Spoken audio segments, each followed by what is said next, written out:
ಕೇರಳದ ನರ್ಸ್ಗೆ ಯೆಮೆನ್ನಲ್ಲಿ ಮರಣದಂಡನೆ ಖಾಯಂ. ಕುಟುಂಬಕ್ಕೆ ಸಹಾಯ ಮಾಡುವ ಭರವಸೆ ನೀಡಿದ ವಿದೇಶಾಂಗ ಸಚಿವಾಲಯ. ವಾಲ್ಮೀಕಿ ನಿಗಮ ಹಗರಣ ಜಪ್ತಿ ಮಾಡಲಾದ 6.11 ಕೋಟಿ ಹಣವನ್ನು ನಿಗಮದ ಖಾತೆಗೆ ವರ್ಗಾಯಿಸಲು ಕೋರ್ಟ್ ಆದೇಶ. ದರ್ಶನಕ್ಕೆ ನೂಕುನುಗ್ಗಲು ಉಡುಪಿ ಶ್ರೀಕೃಷ್ಣ ಮಠದಲ್ಲಿ ಅಯ್ಯಪ್ಪ ಮಾಲಾಧಾರಿಗಳಿಂದ ದಾಂಧಲೆ. ಸಿಬ್ಬಂದಿ ಪೊಲೀಸರ ಮೇಲೆ ಹಲ್ಲೆ. 8 ಮಂದಿ ಮಾಲಾಧಾರಿಗಳ ಬಂಧನ.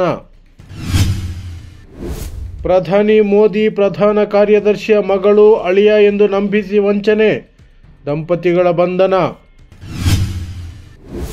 ಕೇರಳ ಮಿನಿ ಪಾಕಿಸ್ತಾನ ಹೇಳಿಕೆ. ನಿತೀಶ್ ರಾಣೆ ಹೇಳಿಕೆ ಖಂಡಿಸಿದ ಮುಖ್ಯಮಂತ್ರಿ ಪಿನರಾಯಿ ವಿಜಯನ್.